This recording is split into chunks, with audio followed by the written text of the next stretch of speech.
1863. 407 years ago our fathers brought forth on this continent a new nation, conceived in liberty, and dedicated to the proposition that all men are created equal.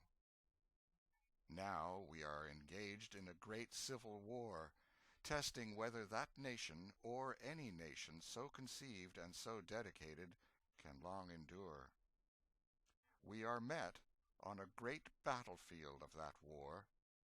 We have come to dedicate a portion of that field as a final resting place for those who here gave their lives that that nation might live.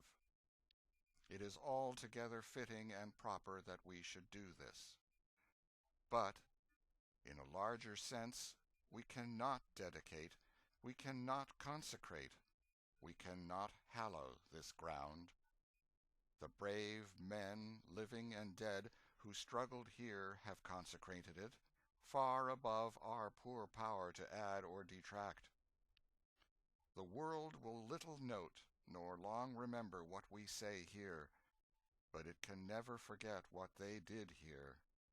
It is for us, the living, rather, to be dedicated here to the unfinished work which they who fought here have thus far so nobly advanced.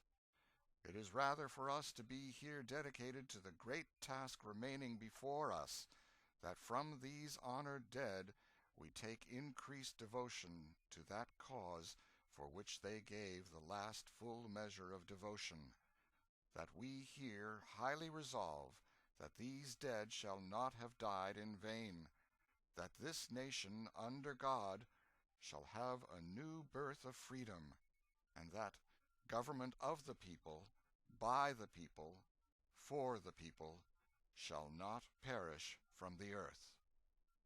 End of Lincoln's Gettysburg Address.